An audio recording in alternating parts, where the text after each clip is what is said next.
On Tuesday, March 31st, 2009, a woman called the sheriff's department. She told the police a story that was almost unbelievable. Someone had been murdered 5 weeks earlier, and no one had even noticed. I'm Charlie, and welcome to Crime Lines.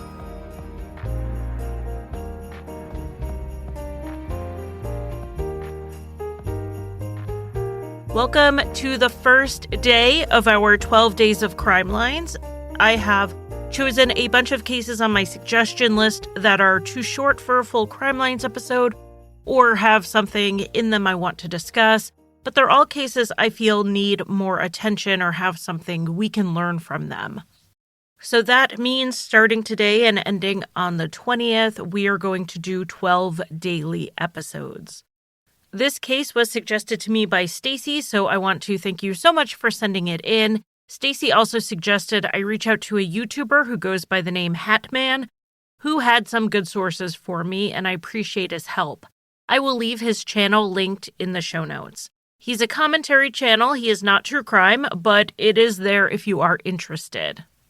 Okay, so let's get started. In 2009, 35-year-old Kenneth McBride lived with his fiancée, 46-year-old Roberta Lars. The two had been together for about a decade and lived in Kenneth's home in Middleburg, Florida. This is about half an hour outside of Jacksonville. Roberta didn't have close family in the area, and neighbors said Kenneth and Roberta mostly kept to themselves. But Roberta did have some friends she was very close to who were almost like family. She was known for encouraging people and just being an all-around support system for them when they were working through something, just a really caring and giving person. Roberta had cerebral palsy, which is a motor disability, and she did use a wheelchair. She moved through life pretty independently. She was not heavily dependent on Kenneth. But one day, a young woman came to the door, and Kenneth said she was there to interview for a caretaking position for Roberta. This was 24-year-old Mary Barone.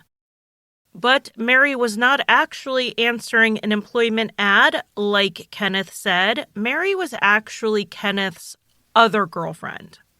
Now, Mary did go on to write a memoir about this, so we do know the story from her recollections. I'll leave a link to the book in the show notes. I had to take the version in the police documents and the version in the memoir together to get an idea of what happened. Mary said when she initially met Kenneth, she was in a vulnerable state. She was coming out of her first marriage. Kenneth gave her the impression that he was wealthy and could take care of her, and he would get hotel rooms for them to spend the night together. In reality, Kenneth worked at a car wash. Mary did not suspect that Kenneth was in a relationship, let alone engaged to someone for a decade, until he suddenly broke up with her. She didn't know what happened or why he didn't want to see her anymore, so she drove out to his house to look for closure, answers, something. Mary said when the door opened, Roberta was there. Mary was initially taken aback and was trying to size up the situation when Kenneth quickly jumped in with this story about Mary being there, answering an ad for a caretaker. Mary said she just went along with it, which is a mindset I personally don't understand because I have no poker face. I can keep my mouth shut pretty well, but my face gives me away every time. But Mary said she decided to just go along with it and then leave as soon as she could now that she knew she was the other woman in this situation. She said she had no intention of ever going back to that house. But then the next day, Roberta called her. She actually really liked Mary when she met her and thought she would be a good fit for that position. And Mary decided to go ahead and take the job. Again, this is so outside of how I think that I do cock my head to the side as I'm reading this, but I think Mary's mindset and life circumstances at the time have a little to do with how things went moving forward. She was 24, she was living with her grandmother, struggling to get back on her feet after separating from her husband. This was a live-in position, so she would have a job and a place to live that wasn't with family. And I'm sure being smitten with Kenneth McBride probably factored into it somewhere as well. And it can be argued that Mary was actually qualified for this job. She had a younger brother who had cerebral palsy, and his disabilities were more severe than Roberta's.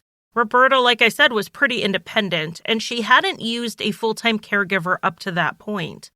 So this position was supposed to be as much companionship, keeping Roberta company, as it was actually helping her with things. The help part would be relatively light. According to Mary, a continued relationship with Kenneth was not supposed to be part of the deal, but eventually they did rekindle their romance. As far as I can tell, Kenneth has not publicly discussed any of this.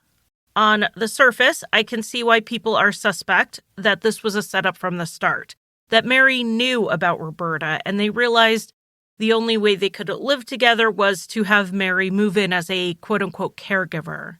But Kenneth has not said anything to contradict Mary's version of events or to back it up, so this is what we have to go by. Regardless of how it started, Mary and Kenneth did continue their relationship after she moved in. But Mary did not want to be the other woman forever, and she started pushing Kenneth to break things off with Roberta. Mary's words from an email were, "Get rid of Roberta." Mary said she meant moving Roberta out, possibly to an assisted living facility. On February 23rd, 2009, it was Mary's birthday. Mary, Kenneth, and Mary's grandmother all went out to dinner to celebrate. Mary and Kenneth had been fighting that day about Roberta still living in the house. At one point during this argument, Kenneth retorted he would just kill Roberta. Mary did not take that statement seriously, and she eventually told Kenneth their relationship was over. When he drove her grandmother home after the dinner, Mary told him to just leave her there. She was not going to go home with him. And according to Mary, Kenneth threatened to hurt her grandmother if she didn't get back into the truck. Trying to appease him, she did what he said. Kenneth then drove them back to his house, and he told Mary to wait in the truck.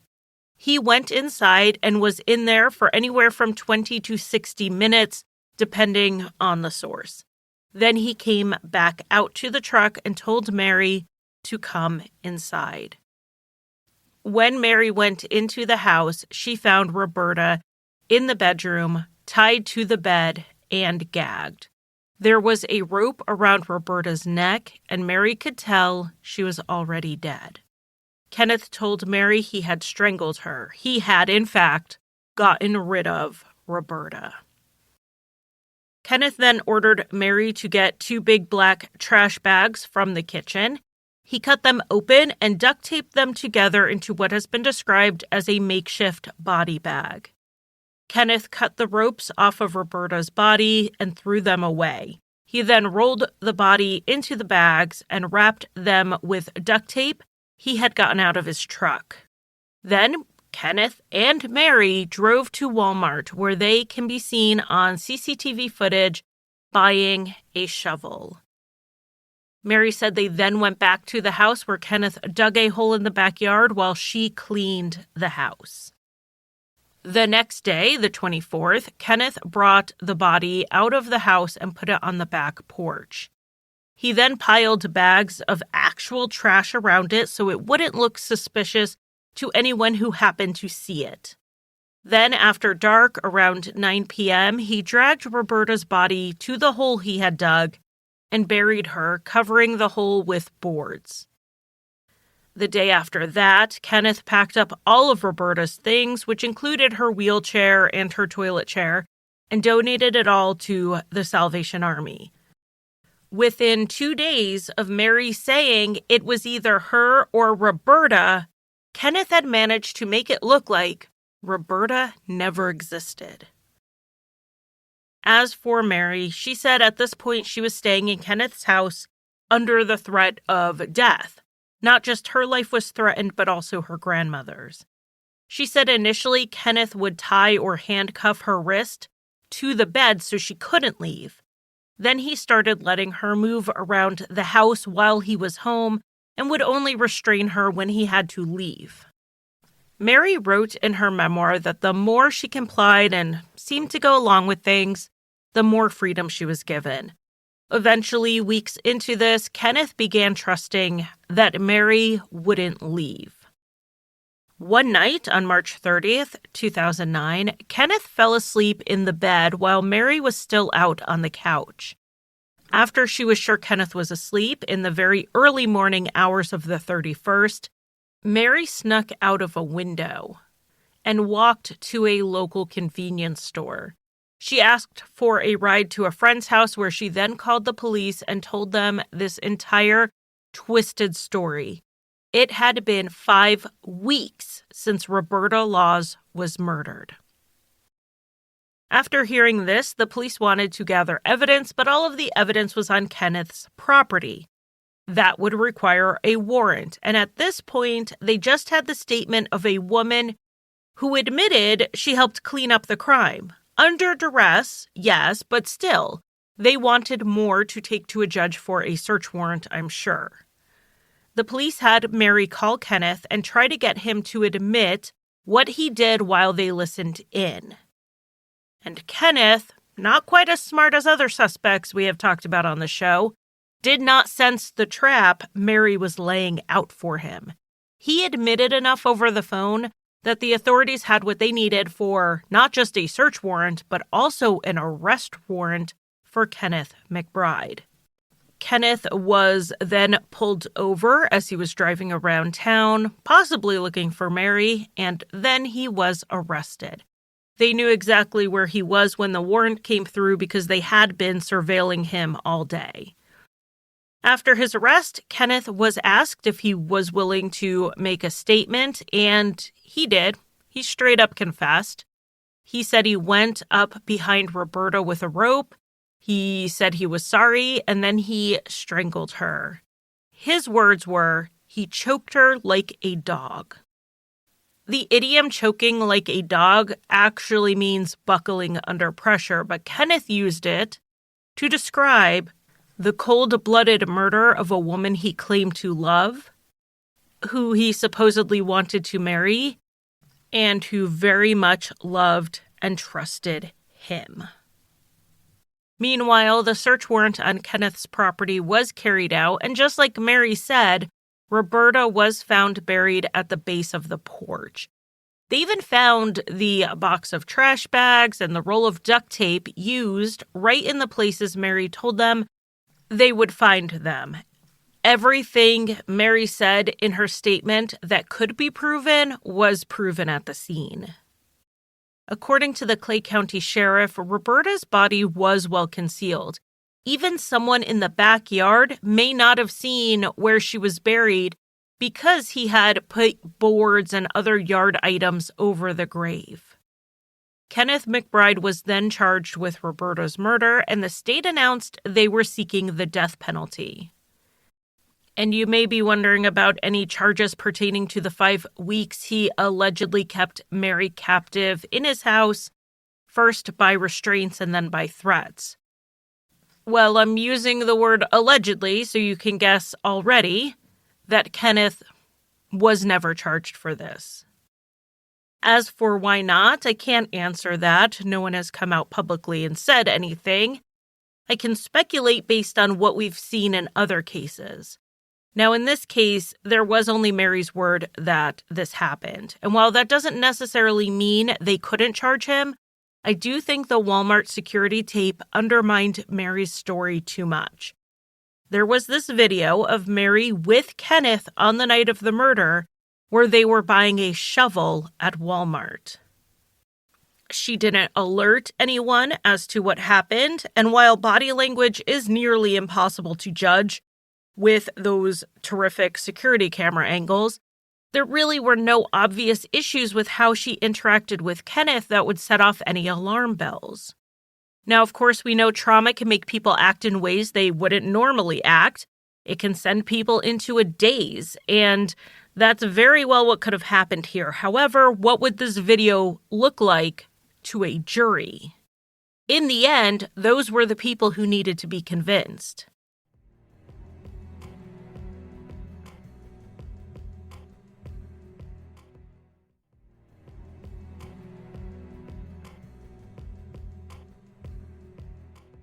Not charging Kenneth for the alleged crimes against Mary doesn't necessarily mean that they did not believe her, because they also didn't charge Mary as an accessory after the fact. Technically, that is what she did in her self-described actions.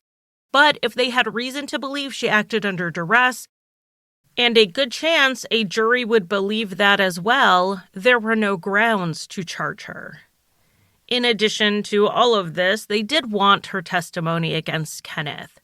That's not to say she cut a deal. There were no indications her testimony was directly in exchange for consideration of any kind. Mary told her story from the start before there was any discussion of any promises or any pressure to testify for a better deal. That doesn't mean Kenneth's defense attorney didn't make serious attempts to undermine Mary's testimony, even before trial began. For one thing, he wanted Mary's computer hard drive. He believed there may have been some exculpatory evidence on it. Now, Kenneth confessed, so what could be on Mary's hard drive that said he didn't do it? Nothing, right? But exculpatory doesn't just mean that the evidence proves innocence. It can also be used to justify or excuse actions. In other words, he wasn't going to say Kenneth didn't do it, but he was going to try to mitigate Kenneth's guilt by pointing at Mary's possible involvement. There was an issue with the computer, though. When a state investigator tried to remove the hard drive, the computer actually caught on fire.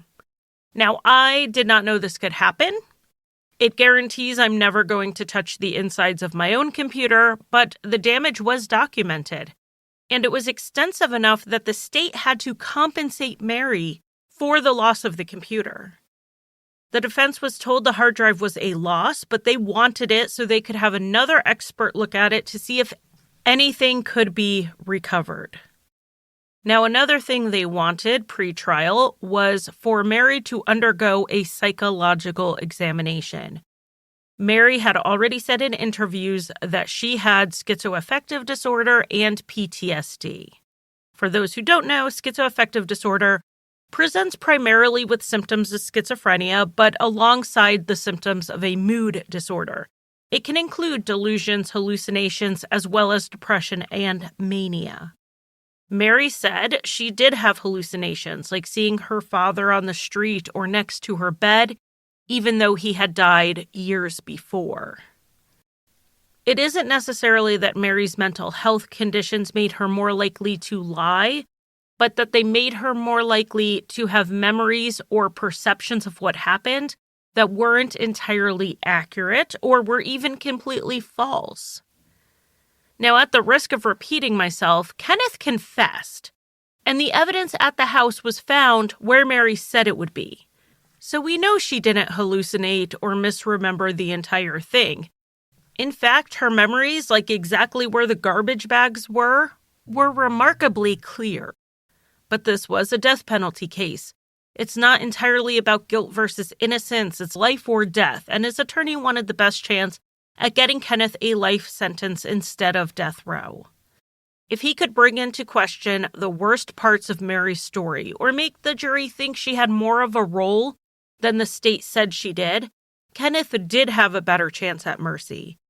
So the attorney wanted to do this by showing things like emails from Mary, like the one telling Kenneth to get rid of Roberta. Maybe there was more on that hard drive. The state argued at the February 2011 trial that Mary's emails to Kenneth to get rid of Roberta were irrelevant, except to show that there was premeditation on Kenneth's part. It's not like he snapped one night. He knew he had to choose between Mary and Roberta, and though Kenneth had other options like putting Roberta in a nursing home, he chose to kill her. The medical examiner testified that Roberta was likely conscious for a few minutes during the attack, though Kenneth said this wasn't true. He said he strangled her to death within 3 minutes, which we know isn't true because that's not how it works. And I doubt he used a stopwatch. Minimizing what he did for how long he did it, that's not uncommon with killers. We expect it. But it drove home to the jury that Roberta's last moments weren't brief. She wasn't killed in her sleep. She knew what was happening, and that adds to the horror and the tragedy of her death. So after all of the testimony, the jury was given their instructions and they were sent to deliberate. And then Kenneth McBride did something I have never seen before. I have seen trials partway through get interrupted because the defendant wants to change his plea. We've seen that. I've never seen someone wait until the trial was all but over. The jury was sent to deliberate and then say, I actually want to change my plea. Kenneth McBride wanted to plead guilty, and this halted the jury deliberations just a few minutes after they started. We know that when people know they're guilty, they're going to be found guilty anyway. They'll plead guilty in the hopes the jury will see it as remorse or taking accountability, or at least sparing the victim's loved ones the pain of a trial. They would see that and they would take that into consideration when they made their sentencing recommendation. But pleading guilty this far into trial, at the tail end of it, when the jury probably would have been back in an hour with a verdict, I don't think that sent that message to the jury at all. I don't think it helped Kenneth's case. It certainly didn't make it look like he was owning up to what he did. Regardless, a guilty plea, a guilty verdict, legally it's all the same, so they then moved to the sentencing phase. The prosecution was ready to present the aggravating factors, the things that made this crime more heinous and deserving of the death penalty. And one of the first things they brought up was Roberta's disability. She didn't have a chance to fight him off. She didn't have a chance at escaping him. And Kenneth exploited that when he killed her. The prosecutor also brought up Kenneth's previous criminal record. In 1996, Kenneth was convicted on a felony charge of attempted sexual battery of a child younger than 12. The child was actually 8. And Kenneth spent a whopping year in jail for this. The state asked the jury to consider how Kenneth used his second chance in society. He used it to kill someone. Several friends of Roberta's spoke about what a kind person she was. One in particular was a young woman named Nellie. She had to identify Roberta's remains, which is always a terrible thing for someone to have to do. Nellie looked to Roberta as a maternal figure in her life who made her feel loved, especially after she became a teen mother. Roberta did whatever she could to help Nellie with the baby so that she could stay in school and raise her child. I think Nellie's relationship with Roberta and her statement really helped the jury see Roberta Laws as a whole person and not just Kenneth's unwitting victim. As for the defense, even in the sentencing phase, they pointed to Mary. While saying it wasn't an excuse, Kenneth's attorney said that if Kenneth was a loaded gun, Mary pulled the trigger. Though she was never charged, he did call Mary an accessory to the murder. The issue here, though, is did Mary know Kenneth was a loaded gun when she told him to get rid of Roberta?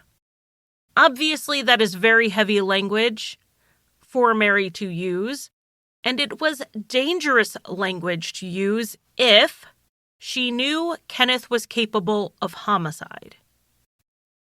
But they never found any proof that Mary anticipated that.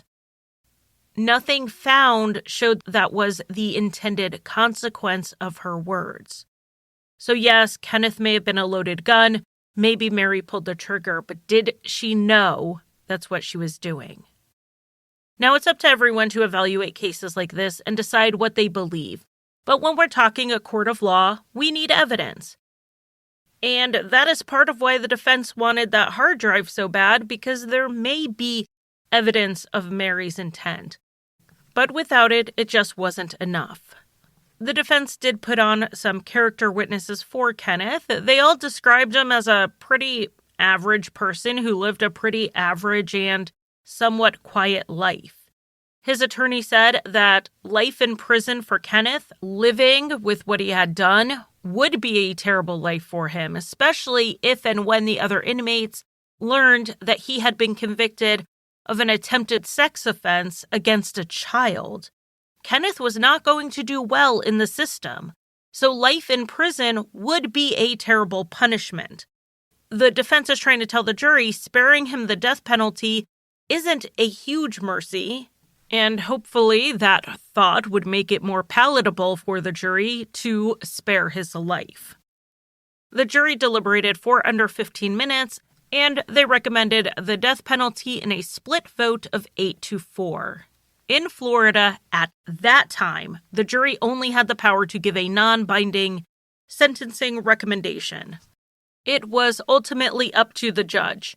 If they recommended death, the judge could use a judicial override to give life, and if they recommended life, the judge could still give a death sentence.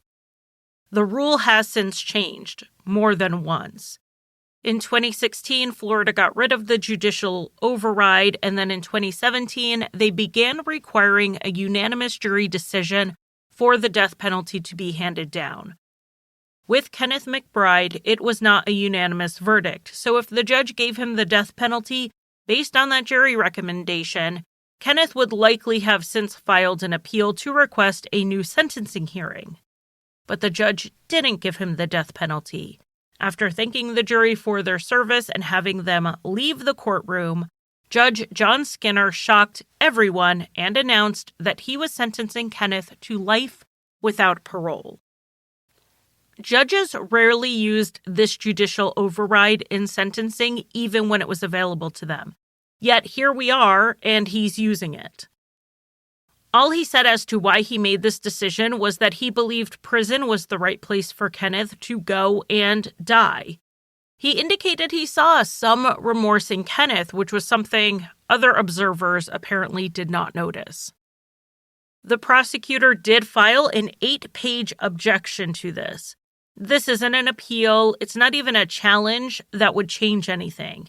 It was just getting the objection on the record. People accused the judge of being an activist from the bench, though he didn't have a history of being ardently anti-death penalty, and without more explanation, it's not entirely clear why he made his decision, other than this vague statement about seeing a glimmer of remorse in Kenneth. The court responded to the objection that was filed by the prosecutor by acknowledging that it was received, and that's about it. It's really interesting to see the outrage over the judge's decision in 2011 when just a few years later, the rule changed and what he did would have actually been the required legal outcome. One day I really do want to hear two lawyers or judges debate the nuance between judicial activism, which Judge Skinner was accused of, and judicial discretion, which is literally the reason we have judges. But this is not the time or place for that. Kenneth McBride is now 48 years old and housed at the Everglades Correctional Institution, which is in Miami, and he will be there, and deserves to be there, for the rest of his life. As for Mary, she has frankly not had an easy life since Roberta's death. She moved back in with her grandmother and became estranged from her family after her grandmother's death. She later moved out of state. If you want to read more of the story from her point of view, including her life before and after, I will link you to where you can buy her short memoir in the show notes.